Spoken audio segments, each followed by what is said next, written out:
You are listening to the Julie Parker Practice Success Podcast, where you discover management insights and strategies for your successful dental practice. There are also interviews with key people in the industry who have advice and services to help you and your team achieve great success. Welcome to this episode of the Julie Parker Practice Success Podcast. And we are at episode number 3 in a series of 4 episodes where we're going through a bit of goals identification and achievement process. We are using the Sandy Roth Magnificent Questions. Sandy Roth is a bit of a mentor of mine from the US. And the questions that she normally asks and the answer to these questions really does create a plan moving forward in terms of goals achievement, whether it's for your dental practice or your life in general. And the questions are, where have we been? Where are we now? Where are we going?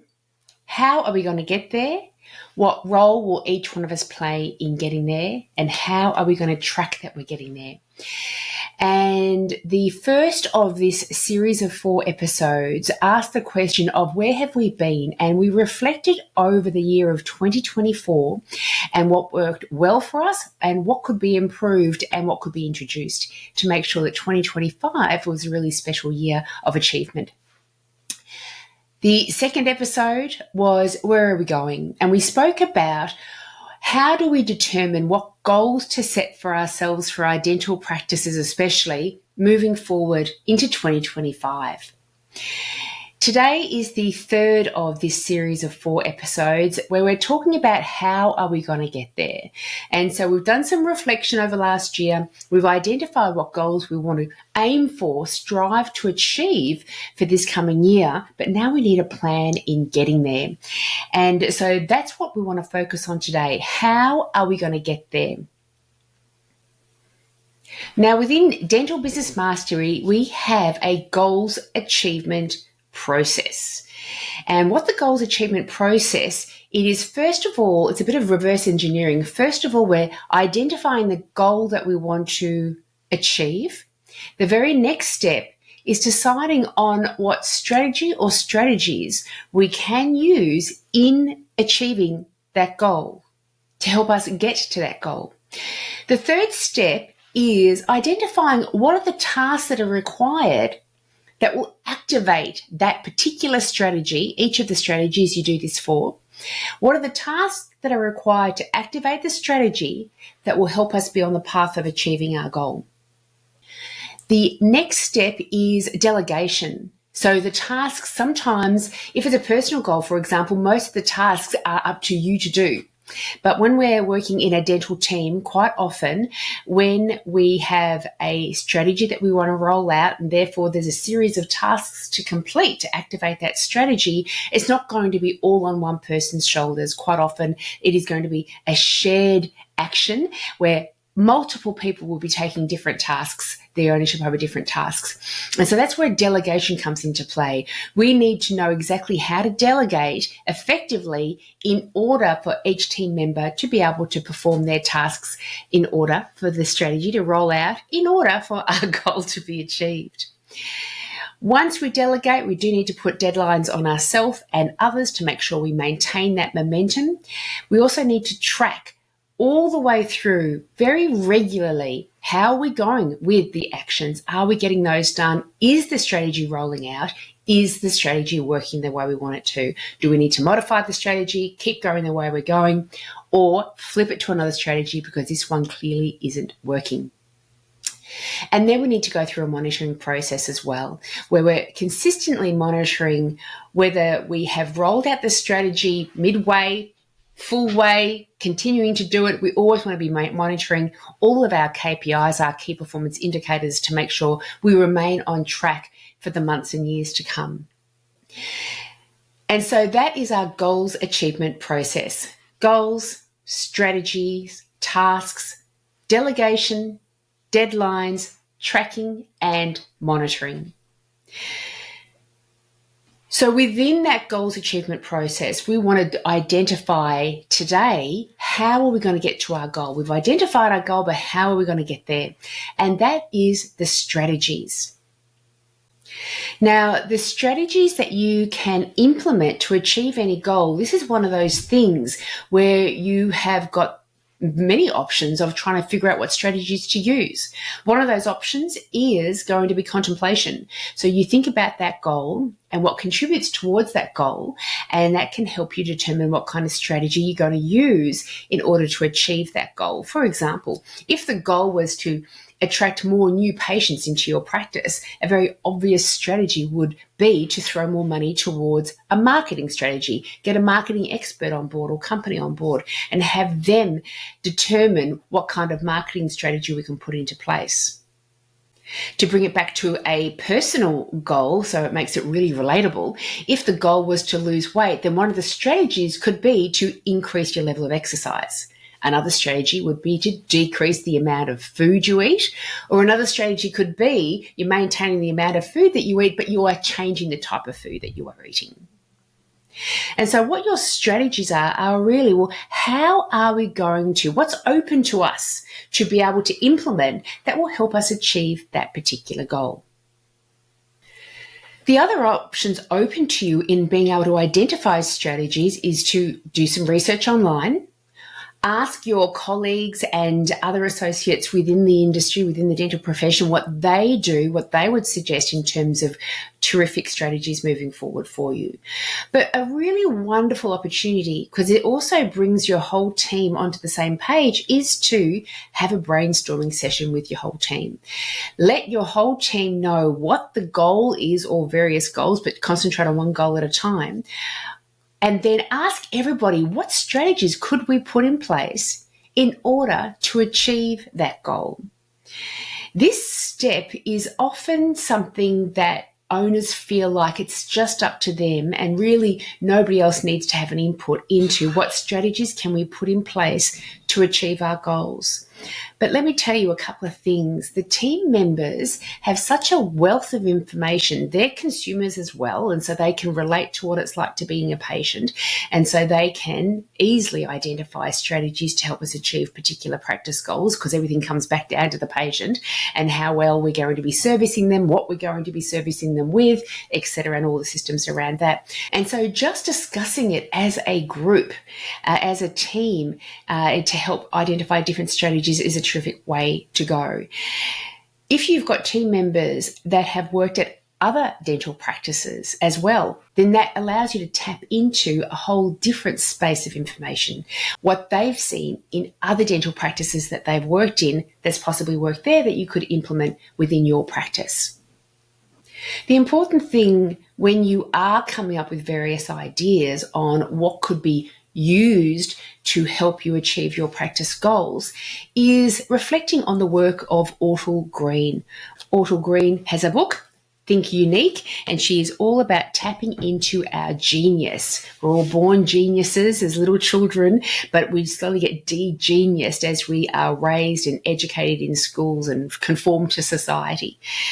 And what can happen quite regularly, Ortal explains, is when we come up with various ideas that could help us in terms of achieving our goals, we come up with the idea and straight away our brain comes up with why it won't work.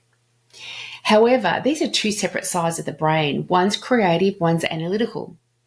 And her suggestion, Ortal's suggestion, when we are brainstorming things with our team members, even when we're thinking about things for ourselves, is have them as two separate tasks. Task number one is coming up with all the gold, all the wonderful creative ideas on how to achieve our goal. And so gather your team together, explain what the goal is, explain what we mean by what a strategy is, and then just start the creative juices flowing and start writing down all the ideas that people have without analysing whether they'd actually be useful or not, without analysing whether they would work or not. This is really crucial, to start brain dumping straight away, and then after that, as a separate task, go through each of those ideas with an analytical eye and see which ones you're going to implement moving forward.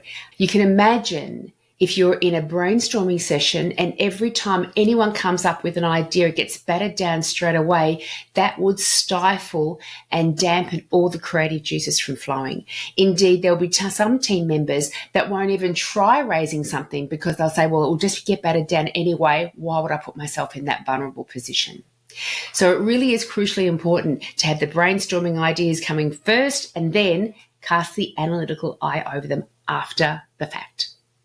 When you are coming up with strategies, it's always a good idea to have more than one. What if that one strategy just wasn't working well and you've wasted a bunch of time just focusing on the one strategy? So it's often a good idea to have more than one strategy going at the same time, or more than one so you've got a fallback position if the first one doesn't work well. So what kind of strategies are we talking about? When we come to dental practice goals, what kind of strategies can I suggest to you that will get you on track of what we mean by strategies? One of the common goals that a dental practice will come up with is increased turnover. It's a wonderful goal.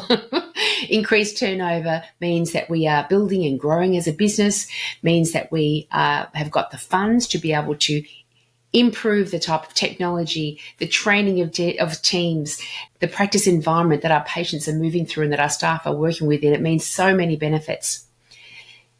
And so in order to increase turnover, a collection of strategies that you may choose to implement one at a time or several at a time would be, number one, increase prices. If you haven't increased your prices for a few years, then it's quite possibly a fantastic time to do that.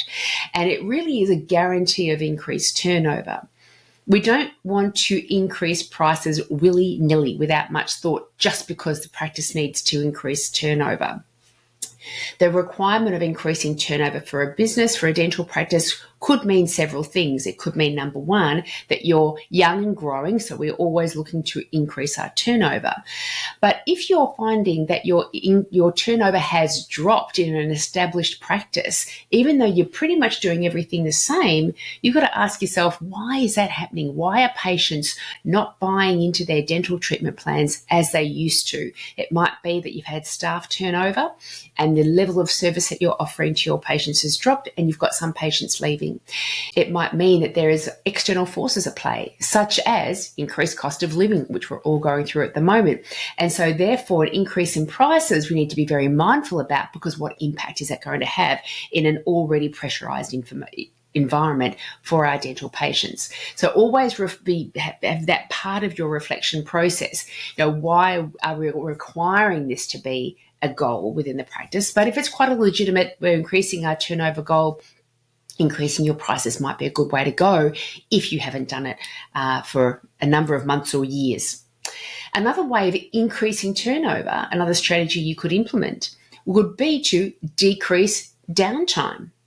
And what I might mean by downtime is, how do we decrease the amount of patients that are failing to attend or that are late cancelling? And how do we reduce the amount of time that's just never been booked? The dentist was there, the practitioner was there, but for whatever reason, that time just wasn't scheduled. So reducing downtime is an excellent strategy to increase your turnover. And of course, for every one of these strategies, there are going to be a series of tasks that need to be identified to roll out that strategy. And we'll go through those a little bit as well. What's another strategy we could use to increase turnover? Well, we could increase the number of services that we offer to our patients. You might like to add the services of Invisalign or tooth whitening or dermal treatments. There are all sorts of services that are available to dental patients that you may not be taking advantage of in your particular practice. And so that might be a strategy that you choose to adopt to increase the amount of turnover coming through your practice. One of the wonderful things about adding an additional service to your practice is that you can then promote to a whole new section of the market out there to come in as new patients to receive that new service. It's not just about upselling your existing client base. Another strategy you can implement to increase turnover is to increase your treatment plan conversion rate. Assess what your practice is doing currently to engage your patients in the education of their oral health and what they can do to improve it. And you will have a treatment plan acceptance rate. And so what can we do as a practice to improve that treatment plan acceptance rate? And so you're starting to get a feel, hopefully, for what I mean by strategies that will help us achieve our goal. They are the focused idea that we're going to do differently or implement in order to achieve our goals in a different way. We're not going to just keep doing the same thing over and over again and just crossing our fingers and hoping for the best. We are going to be either severely modifying what we currently do, or we are going to be implementing something brand new in order to achieve that goal. The tasks. What the tasks are, and at Dental Business Mastery, we have GST, Goals, Strategies, Tasks. GST, it's a different acronym to the GST that we're used to here in Australia. So GST, Goals, Strategies, then Tasks. So what are the tasks?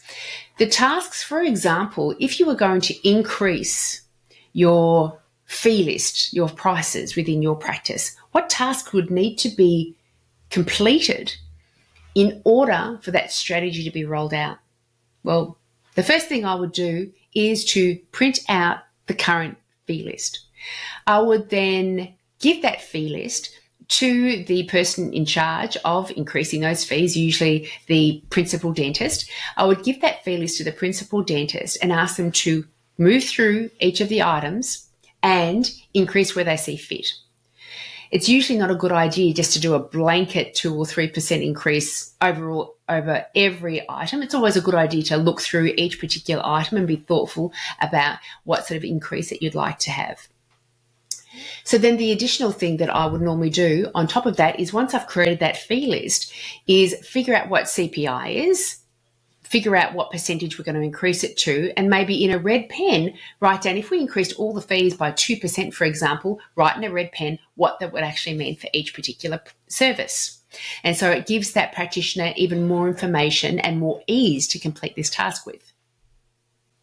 You might also want to do a bit of research, maybe look back into the last Australian Dental Association dental practice fee survey and find out on average what the average fees for each service in your state, in your country is.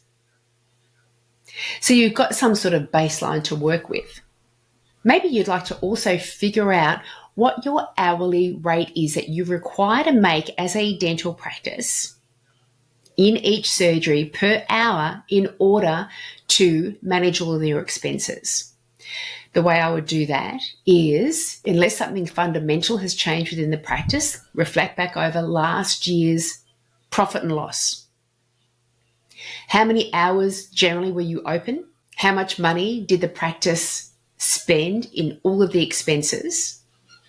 And then figure out what your hourly rate needs to be. Bring it down to a figure where each practitioner knows what they need to make every hour in order just to break even within the practice.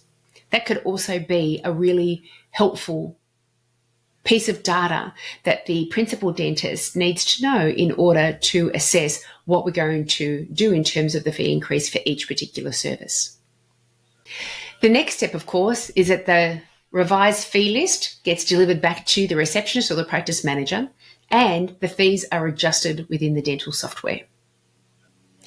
And so now we understand what each particular task is in order to activate the strategy, which will then help us achieve our goal. And you can see how those series of tasks, that includes a delegation process. So we've delegated to the task, for example, to the receptionist to print out the fee list. Maybe then it is the practice manager's task to figure out what the hourly rate is required in the practice per practitioner in order to break even. They will have the access to all of their profit and loss statements for the previous year, for example. And we've got deadlines involved in that too. Can you get me that fee list by this date? Can you get me this additional information by this date?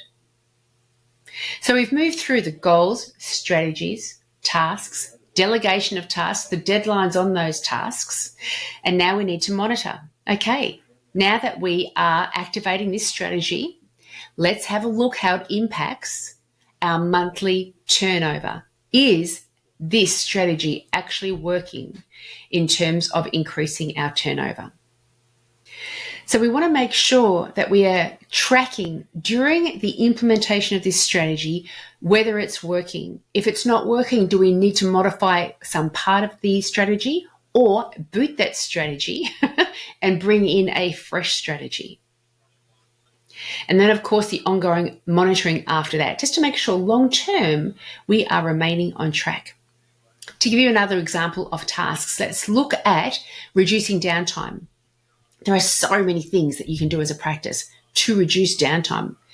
So if we just said, let's try to reduce downtime in our books in this dental practice in order to fill that downtime with productive stuff where patients are paying for those services and therefore increasing our turnover. What will we need to do?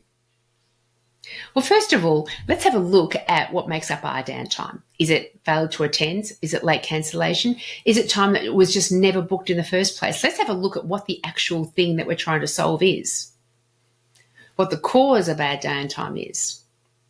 If we've determined we've got a lot of failure to attends, then one of the tasks could be we are going to reassess what our confirmation process is and try something different. Maybe we're wording it different. Maybe our confirmation process is something where the message needs to be worded different. Quite often they're SMSs now. Sometimes we come across practices that don't do any confirmation process, all the way through to practices that have 5 confirmation messages going through. So maybe there's not enough confirmation messages. Maybe there are too many. Maybe it's the cadence between each of those confirmation messages. We need to have a look at how are we rolling out our confirmation process. Is it working for us or is it hindering us? So let's change it around and then track it, track our results. Is a change to the messaging having any impact? What else goes into FTAs? Well, it's the patient commitment to the appointment time. What goes into the patient commitment to the appointment time? Whether they see real value in turning up to that appointment time. What goes into that? How we engage the patient in the surgery about what's going to be involved in that next appointment time.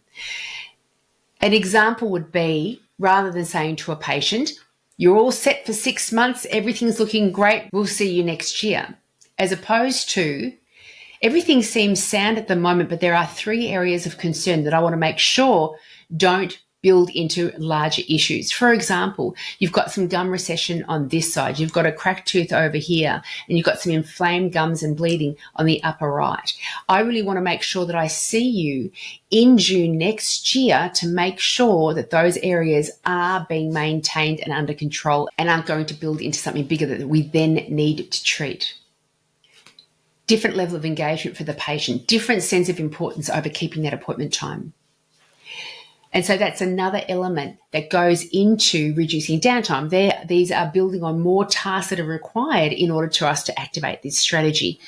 If you were going to, for example, look at how we engage dental patients in their next appointment time in terms of recall appointment times, then think of the tasks that are involved in that. Finding out what are we doing right now. So therefore, let's gather everyone together in a meeting. Let's find out from each practitioner what their process is. Let's find out what the process is of handing that recall patient over to reception, and then reception picks up that ball and runs with it. What are they saying to the patient? What's going on in terms of what we're doing right now so we can start seeing opportunities for improvement? And then that builds into what we're talking about next time, which is what role will each one of us play in achieving our goals? So the plan for the goals achievement that you identify will either be hindering your process of achieving that goal or enabling that process for achieving the goal. The more specificity you have in terms of what goal are we trying to achieve, what strategy or strategies are available to us to achieve that goal, what tasks are required to activate the strategy, who is going to be delegated the task of that strategy? By when are we going to get these tasks organised? And is this actually working in terms of tracking and monitoring the results that we're achieving? The more specificity you have around all of that, the more empowered you will be and your team will be in achieving whatever goal you want for your dental practice. And as you can imagine, this works beautifully in personal goals as well.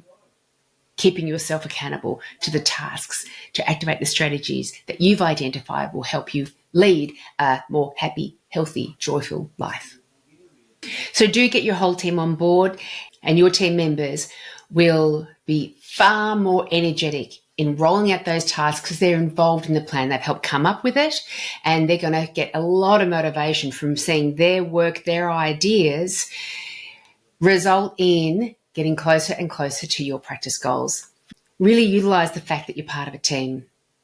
To help you document these steps, we've got a couple of downloads on our website. Just go to dentalbusinessmastery.com.au, go to resources, and there are documents there that you can download that can really help you identify and note down the steps that are required to achieve your practice goals. So that's how we're going to get there. Next episode, we're going to talk about what role each one of us play in getting there, because it can be a challenge to get everyone on board with these sort of processes. Have fun with your goals planning, and we'll speak next time. See you later. If you enjoyed this podcast, then I encourage you to head over to Amina and my website, dentalbusinessmastery.com.au. You will find all the information that you need if you would like to gain our assistance in helping you and your team achieve great success. If you would like to find out more, you can also email us directly at info@dentalbusinessmastery.com.au. Thanks so much for listening.